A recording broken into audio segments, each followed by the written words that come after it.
Hello les matheux, dans cette vidéo, je te propose de retravailler les polynômes à une seule variable. Alors, prêt à devenir un expert? C'est parti!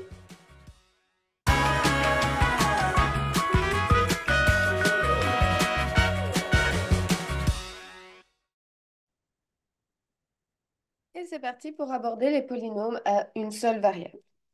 Avant de définir ce que c'est un polynôme, commençons par comprendre ce qu'est un monôme. Alors, un monôme s'écrit sous la forme de a fois x exposant n. N'oubliez pas qu'entre le a et le x, c'est sous-entendu fois, on ne l'écrit pas, mais il est bien là. Donc, un monôme est constitué de trois éléments. Le premier, a, qui est en fait notre facteur numérique, qui est donc le coefficient. Le coefficient doit être un réel non nul. On dira donc que A appartient à l'ensemble des réels non nuls, R0. Deuxième élément, x, c'est la partie littérale, notre variable, qui peut être réelle, et donc on dira que x appartient à l'ensemble des réels, R. Et enfin, troisième élément, n, l'exposant, qui donne le degré du monôme. Ça doit être un naturel. Attention, c'est la condition à vérifier pour savoir si on a bien un monôme, avoir un exposant naturel, qui est donc positif et sans virgule. On dira donc que n appartient à l'ensemble des naturels, à n. Donc, trois mots de vocabulaire à maîtriser, coefficient, variable et degré. Prenons quelques exemples pour bien comprendre. 3x au carré, son coefficient c'est 3, le facteur numérique, la variable x et le degré 2.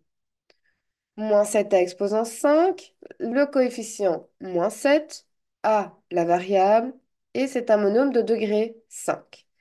Dernier exemple, 3 cinquièmes y exposant 7, le coefficient 3 cinquièmes, la variable y et enfin le degré 7. Donc le coefficient, c'est notre facteur numérique.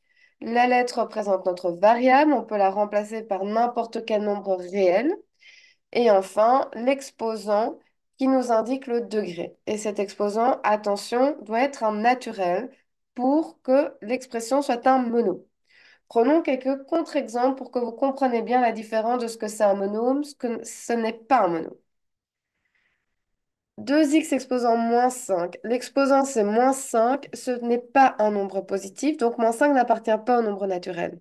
Par conséquent, 2x exposant moins 5 n'est pas un monôme. Autre exemple, racine de x. La racine est représentée par l'exposant 1 demi. 1 demi, c'est un nombre à virgule, 0,5, c'est une fraction, donc ce n'est pas un nombre naturel. Donc, racine de x ne représente pas un monôme. Donc, attention, ce n'est pas parce que vous avez un facteur littéral que c'est forcément un polynôme. Il faut d'abord aller chercher l'exposant, vérifier s'il est bien un nombre naturel. Alors, petit exercice, voici trois monômes. Je te demande d'identifier le coefficient, la variable et le degré. On appuie sur pause, on prend un crayon, une feuille de papier et dès que tu es prêt pour entendre la correction, il suffit de rappuyer sur play. Alors, 2x exposant 10, le coefficient 2, la variable x et le degré 10. B exposant 4, le coefficient 1, puisque c'est une fois b exposant 4, la variable b et le degré 4. Et enfin, 3 cinquièmes de t, le coefficient 3 cinquièmes, la variable t et enfin le degré 1, puisque t, c'est sous-entendu t exposant 1. Maintenant que nous avons bien compris ce qu'est un monôme et ce qui constitue un monôme, nous pouvons parler des polynômes. Pourquoi parler de monôme avant polynôme? Parce que dans polynôme, il y a le préfixe poly. Et poly, ça veut dire plusieurs. Plusieurs quoi? Bah, plusieurs monômes. Donc on dira qu'un polynôme, c'est une somme de monômes. Par exemple, moins 5x au cube, plus 3x carré, plus 2x, plus 7. Toute cette expression est un polynôme composé de 4 monômes. Point de vue notation, on utilise les lettres majuscules pour représenter un polynôme. A, B, C, ce que vous voulez.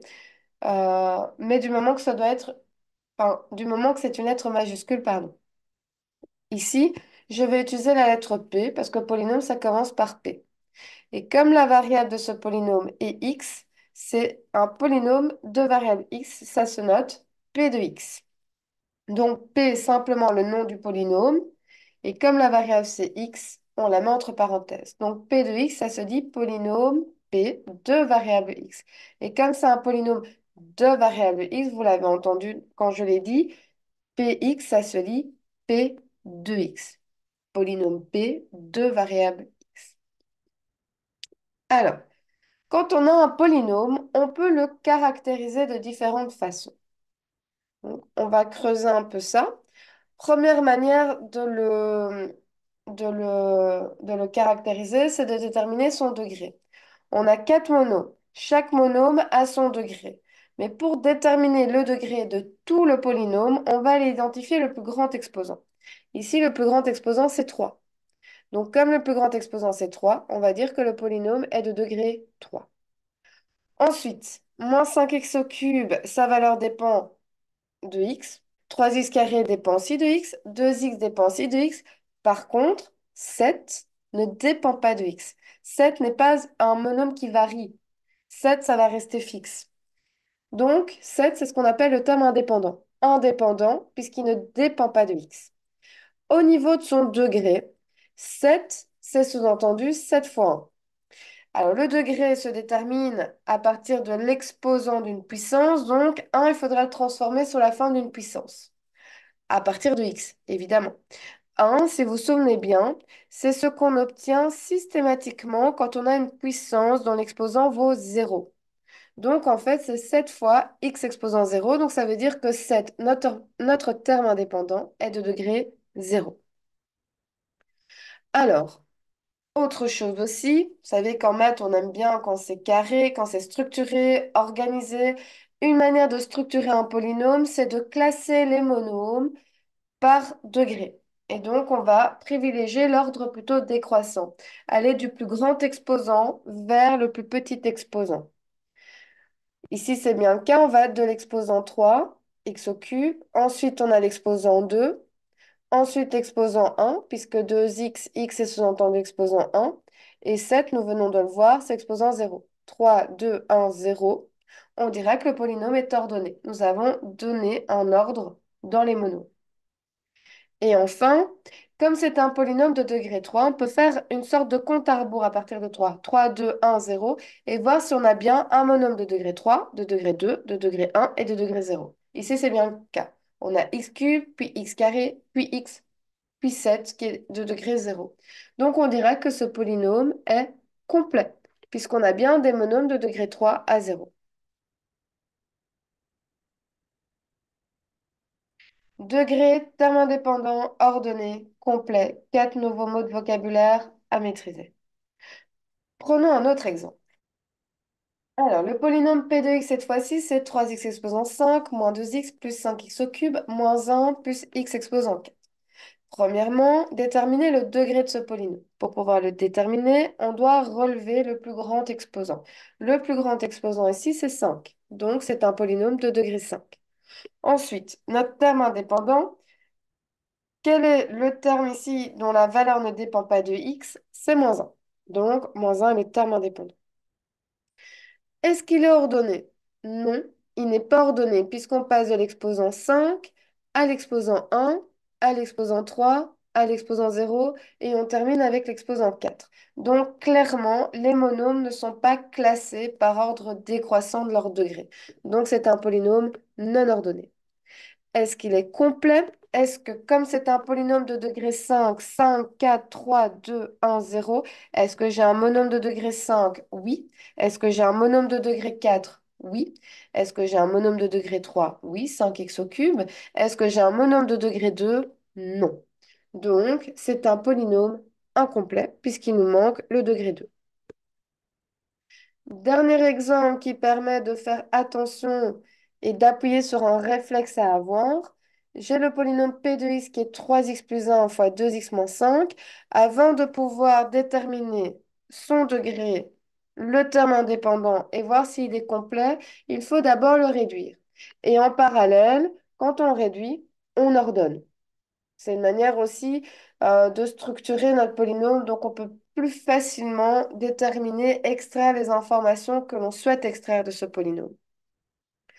Donc, première étape, le réduire. 3x plus 1 fois 2x moins 5, il s'agit d'une double distributivité. Donc je distribue, j'obtiens 6x au carré moins 15x plus 2x moins 5. J'ai deux termes semblables, moins 15x plus 2x qui donne moins 13x. Il est réduit, il est ordonné. Je peux donc maintenant déterminer son degré. Le plus grand exposant ici, c'est 2, donc c'est un polynôme de degré 2. Ensuite, est-ce qu'il est complet? On a un polynôme de degré 2, donc notre compte à rebours, c'est 2, 1, 0. J'ai un monôme de degré 2, 6x au carré. J'ai un monôme de degré 1, moins 13x. Et j'ai un monôme de degré 0, moins 5. C'est donc un polynôme complet. Et enfin, le terme indépendant qui ne dépend pas de la variable, c'est moins 5. À toi de jouer. Voici deux polynômes, a2x et b2x. Je te demande de les réduire et de les ordonner. Ensuite, de déterminer leur degré, de préciser s'ils sont complets ou incomplets, d'identifier le terme indépendant et enfin de relever le nombre de monômes qui les composent. On appuie sur pause, on prend une feuille de papier, un crayon et dès que tu es prêt pour entendre la correction, il suffira d'appuyer sur play.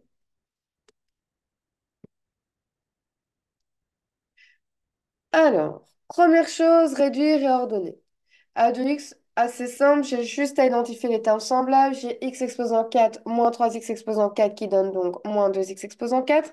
Et j'ai également moins 2x au carré plus x au carré qui donne moins x au carré, moins 7x qu'on recopie. Concernant b de x, on doit appliquer la règle des suppressions de parenthèses. 2x moins 3, nous pouvons supprimer les parenthèses sans rien changer. Par contre, 5x plus 2, comme il est précédé du signe moins, en supprimant les parenthèses, il faudra changer les signes, ce qui donne 2x moins 3 moins 5x moins 2. On additionne les termes semblables, réponse moins 3x moins 5. Ils sont réduits et ordonnés. Étape suivante, déterminer leur degré. Il faut repartir du polynôme réduit et ordonné. Chez a de x, comme l'exposant le plus grand, c'est 4, c'est un polynôme de degré 4. Et b de x, le plus grand exposant, c'est 1 avec moins 3x, donc c'est un polynôme de degré 1. Ensuite,